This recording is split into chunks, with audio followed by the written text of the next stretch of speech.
Hi, everybody. Thank you for tuning in to another episode of Mr. Fletcher's Neighborhood. I am your host, Mr. Fletcher.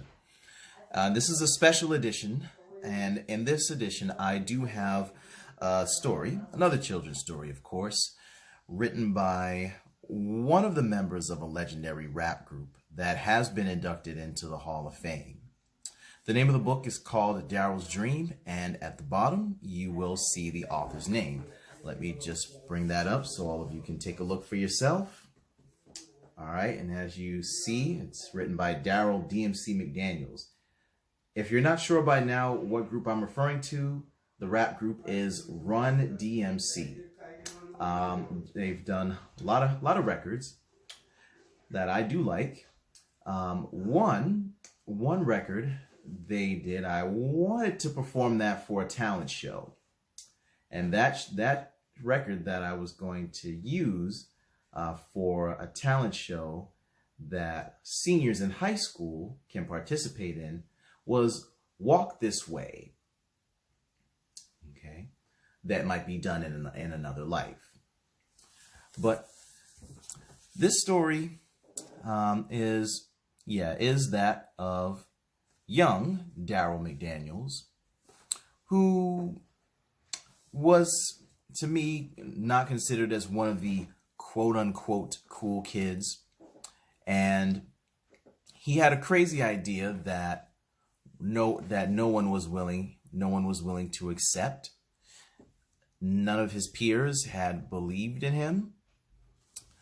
But then he did something in a way that a lot of other students wish they could do. And those same people that had ostracized him after he went through tremendous amounts of self-doubt, those same people had came back to him and wanted to be his friend. This happens in real life all the time.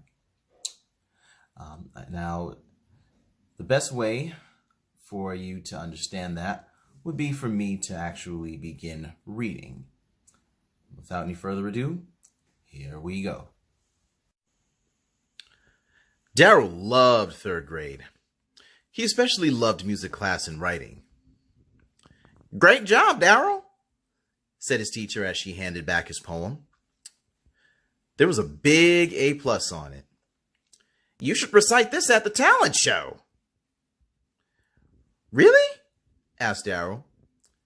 He was proud of his poem, but he wondered, was it really that good?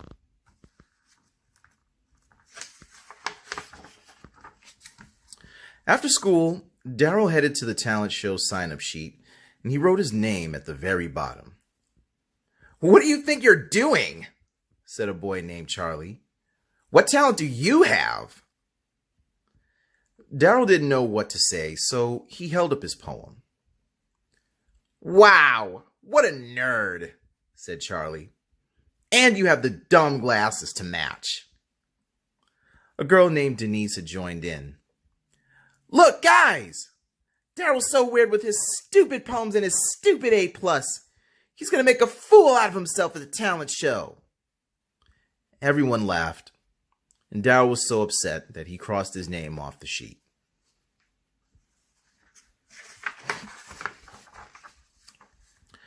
By the time Darryl got home, he felt totally defeated. "Mom," he said, "I wish I didn't wear these big glasses and get good grades. The other kids don't like me." "Well, not everyone will like you, Darryl," his mom said. "What's most important is that you like yourself and you stay true to who you are." Darryl didn't agree. He ran upstairs into his room. "I wish I could be someone else," said Darryl as he fell asleep that night. Before long, he drifted off into a dream.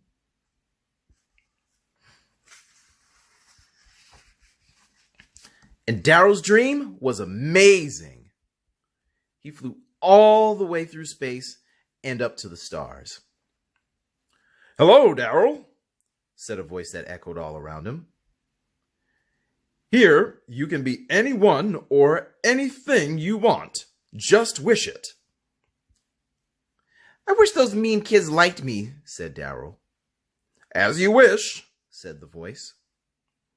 Suddenly, Darryl was big and strong. He was hanging out with the kids who had made fun of him. But something was wrong. Darryl didn't feel like himself. He thought of another wish.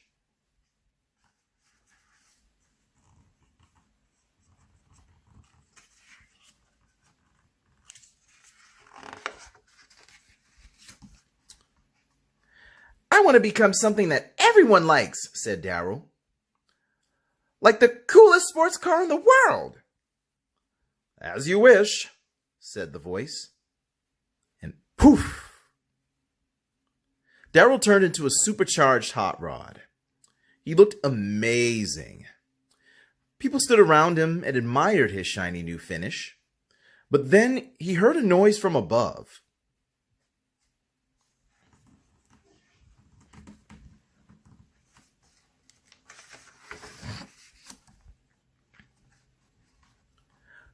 Look, a helicopter, said someone in the crowd.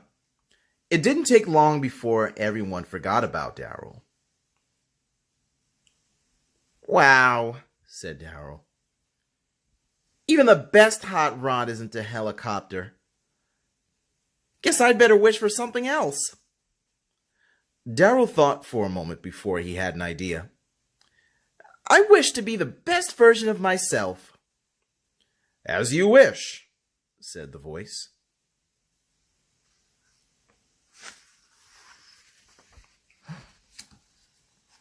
Now suddenly, Darryl found himself inside of a recording studio. There were instruments everywhere, and there were lots of fancy equipment. The walls were lined with gold records. Darryl looked at one of the awards and he saw himself. In the picture, he was grown up. He still had his glasses, and he looked cool in them. Darryl was about to pick up a drumstick when he heard a loud ringing.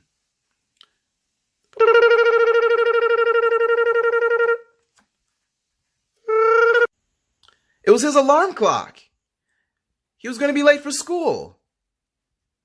Darryl rushed to get ready, but he took a moment to stop and look in the mirror. His glasses didn't look so bad after all. Ready for school? Asked his mom. More than ever, said Darryl. He grabbed his poem and ran out the door.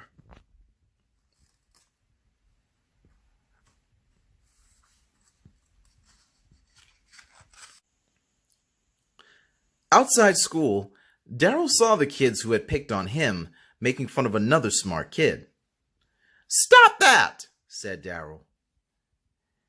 You guys think you're so cool, but you aren't. At school, Darryl marched to the sign-up sheet and he put his name back on it. I'm going to do my poem at the talent show and I don't care what anyone thinks.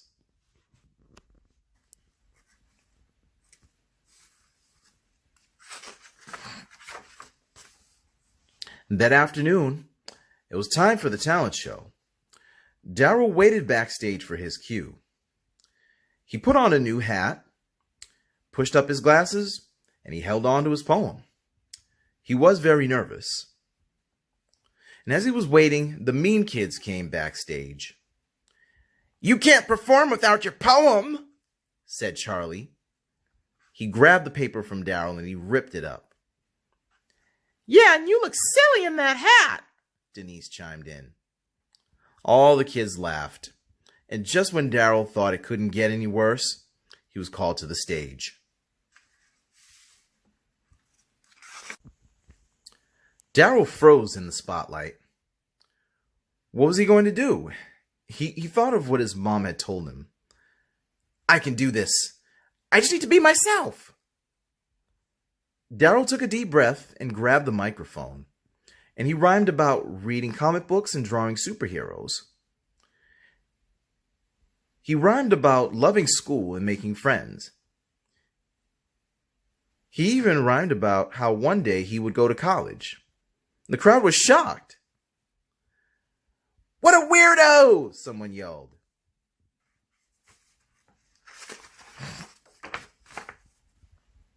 But Darryl kept going. He rhymed about bullies in school. He rhymed about what his mom had taught him. He even rhymed about his glasses. And as the words flowed out of him, the crowd rose to their feet, cheering. Darryl was finally being himself, and it felt amazing.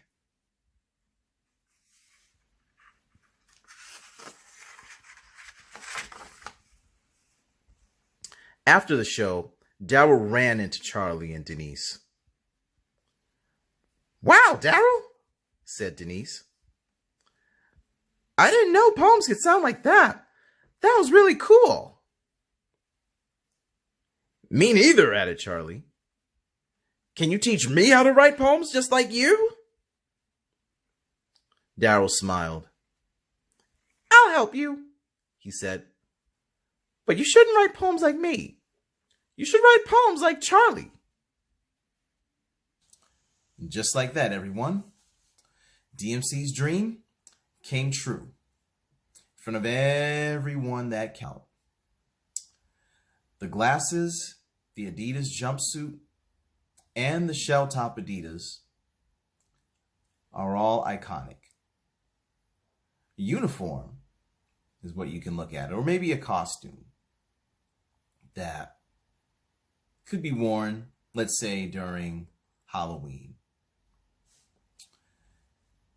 Now, this is for all the students that have experienced bullying, or if you are currently experiencing it.